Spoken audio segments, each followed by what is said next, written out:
मैया ने जब देखा कि मेरे पति का ही स्थान नहीं, तो नाराज हो गई, क्रोधित हो गई और अपने दाहिने पैर के अंगुष्ठ से अपने आप को जला करके भस्म कर दिया। बोले जहां मेरे पति का अपमान हो वहां पर मैं रह करके क्या करूंगी, जला करके भस्म कर लिया। आज जब बाबा को पता चला, वीरभद्र नाम का दैत्य अपनी जटाओं से निकाला, दक्ष के यज्ञ को तहस नहस कर दिया, लेकिन विष्णु भगवान की कृपा से यज्ञ को पूरा कराया गया। दक्ष का सर कट गया था तो उसके सिर पर बकरी का सिर लगा दिया गया और आज यज्ञ पूरा हुआ।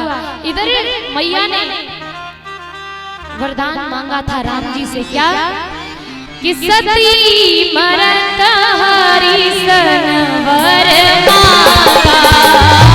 सती मरत हरि सनवर मांगा, सती मरत हरि सनवर मांगा, सती मरत हरि सनवर मांगा।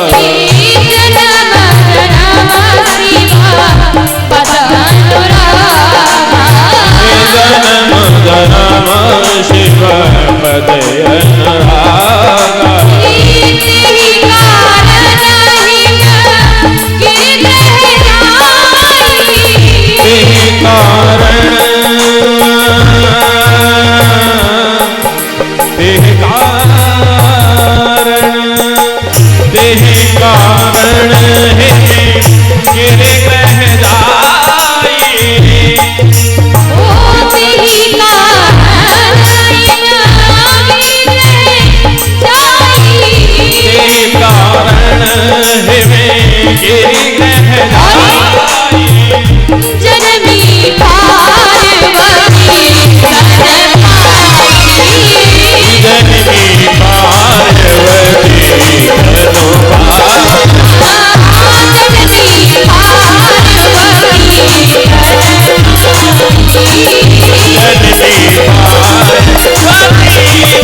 अनुरागा, था कि शिव जी के चरणों में मेरा हमेशा अनुराग प्रेम बना रहे, और इसी कारण से आज हिमगिर यानी हिमाचल जी के घर मैया ने पार्वती का रूप लेकर के जन्म लिया है।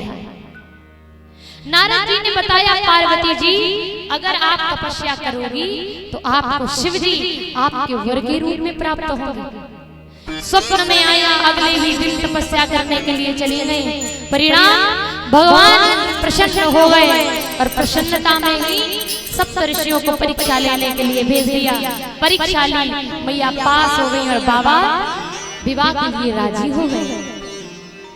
इधर बाबा राजी हो गए विवाह के लिए, तैयारियां चल रही हैं, मुहूर्त निकाला गया। मुहूर्त निकाला गया बाबा के विवाह का। मुहूर्त क्या है? वैशाख का महीना, शुक्ल पक्ष, पंचमी तिथि और दिन गुरुवार, ये बाबा की विवाह तिथि है। जिस दिन हम शिवरात्रि मनाते हैं उसी दिन बाबा का विवाह हुआ था। और आज तैयारियां चल रही हैं। कैसे कैसे तैयारियां चल रही हैं? सारे ऋषिगण, सारे देवतागण अपनी अपनी तैयारी कर रहे हैं। बाबा के घर पर कोई संगीत का कार्यक्रम नहीं रखा गया। सब देवता अपने अपने घर संगीत का कार्यक्रम रखे हुए हैं और अपनी अपनी व्यवस्था संभाल रहे हैं। अरे बाबा का विवाह नजदीक आ रहा है, तैयार कर लो, अपने अपने वाहन तैयार कर लो। ब्रह्मा जी अपने हंस रूपी हंस जैसे वाहन को साफ कर रहे हैं कि अच्छा लगे बाबा की बारात में हमारा हंस। विष्णु भगवान अपने गरुड़ को नहला रहे हैं। कुबेर अपनी पुष्पक विमान में लड़ियां लगा रहा है। इंद्र अपने ऐरावत हाथी को सजा रहा है। और सबसे बड़ी बात, मैया यमराज जी अपने काले भैंसे को बुरुश से रगड़ रहे हैं। क्यों? क्योंकि बाबा की बारात में जाना ऐसे गोरा बनाएंगे आज। काला थोड़ा ना जाएगा, तो बार बार उसे रगड़ रगड़ के साफ कर रहे हैं। तैयारी हो रही है बाबा की विवाह की, कि लगी सवार सकल सुर वाहन विविध विमान, होई सगुन मंगल सुभग करैया पछरा कान।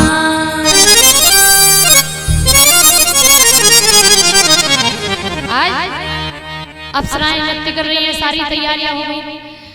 आ गया विवाह का दिन, बारात जाने का दिन। अब बज रही है दिन के 3:30। सब देवता अपनी अपनी बारात में लगे हैं। धीरे धीरे समय बीता, बज गए 5।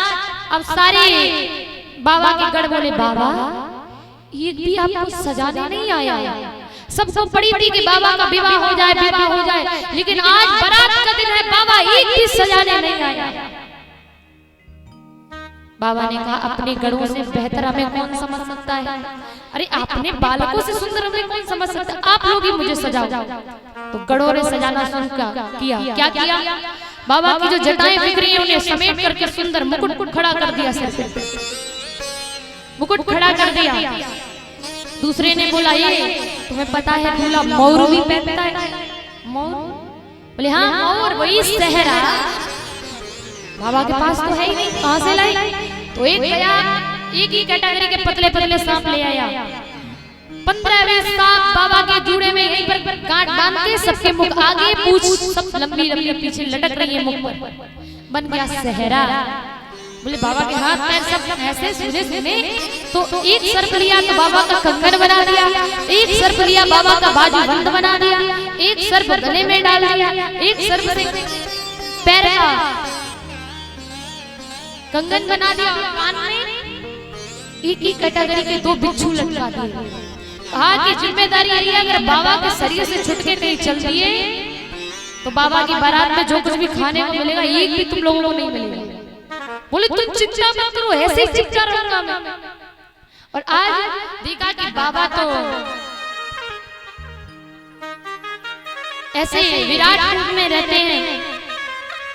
अगर बाबा ऐसी हालत में जाएंगे तो सब देख करके भाग जाएंगे। तो बाबा जिस बागांबर पर बैठते, बाबा की कमर में लपेट दिया, एक सर्प को पकड़ा, कहा देखो तुम्हारी एक ड्यूटी है, बाबा की कमर से ऐसे लिपट के रहना है, जब तक विवाह नहीं हो जाए तब तक ऐसे ही लिपट के ही रहना है, कि अगर तुम छूट गए तो बाबा की बारात में बेइज्जती हो जाएगी। बोले चिंता ही मत करो, ऐसे ही चिंता रहूंगा। बाबा हो गए तैयार। एक घर ने कहा कि वो देवता 2-3 दिन से पार्लर में लगे हुए हैं और तुम बाबा को पाउडर भी नहीं लगाओगे? पाउडर तो लगाओ तो सही। तो अब सोचे पाउडर कहां से लाए? तो जलती हुई चिता की राख ले आया एक गढ़, और बाबा के सिर से डाल दी। सब बाबा सफेद सफेद हो गए। बोले आप लगा बाबा का स्वरूप। अब आप ही सोचिए मैया, बालों का लंबा सा मुकुट, यहाँ मुख पर लंबे लंबे पतले पतले सर्प, और ऊपर से राख डाल दी। क्या बाबा का रूप रहा होगा? 5 मुख है बाबा के, 5 मुख रख करके बाबा चले। इधर देवता आए, देवियां आई, कहा दूल्हा किधर है, दूल्हा किधर है? बोली देखना है। हाँ देखना है। बोले आओ दूल्हा दिखाया। देवी आई, दूल्हा किधर है? बाबा ने अपने सर्प को हटाया और हंस दिए, देवी मुझे देखने आई थी। बोली भगवान, इस दूल्हे को अपनी कौन कन्या देगा? इतना भयंकर दूल्हा। देवियां देख करके डर के भाग गई। आज विष्णु भगवान सारे बरातियों को लेकर के आगे चले। बोले अगर नहीं जाओगे तो, अगर ये पहुंच गए बाबा, कुछ भी खाने को नहीं मिलेगा, इसलिए कुछ खाना है तो पहले ही बारात में चलो। ले गए बारात। इधर गढ़ों ने कहा बाबा सबके सब भाग गए, तुम कहो तो पकड़ लो। बोले नहीं, पकड़ने की जरूरत नहीं है। अरे अगर इन्हें पकड़ोगे तो अपने वाले कैसे आएंगे? अपने वाले? बोले हाँ सब छुपे हैं। बाबा ने कहा उन्हें तो निमंत्रण भी नहीं दिया। बोले वो बिना निमंत्रण के आते हैं। तो बोले अगर ऐसी मर्जी तो बुला लो। तो जैसे ही गढ़ों ने कहा हर हर महादेव, हर हर महादेव, हर हर महादेव, क्या हुआ? उसी समय भूत, प्रेत, हाकिनी, डाकिना, पिशाच, सब प्रकार के, सब कैटेगरी के भूत निकल आए। सब प्रकार के भूत आए और अपने अपना रूप बनाए। कोई लंबा है, कोई पतला है, कोई छोटा है, कोई मोटा है। सब भारत के भूत नहीं थे मैया, सब भारत के भूत नहीं थे। कोई ऑस्ट्रेलिया वाला, कोई वेस्ट इंडीज वाला, कोई श्रीलंका वाला, कोई चाइना का लंबा लंबा सफेद रंग का भूत, कोई एकदम पतला, कोई एकदम मोटा, काले काले भूत। जब तक हंसे नहीं तब तक उनकी सूरत ही नहीं दिखाई दे। और भैया आपके इस प्रयागराज से भी एक दो भूत गए थे बाबा की बारात। आपकी इस कॉलोनी से भी खूब लंबे मोटे तंदुरुस्त खाते पीते बाबा की बारात में शामिल हो गए और चली है बाबा की बारात। बाबा चले हैं अपनी बारात को लेकर के हिमाचल जी की नगरी।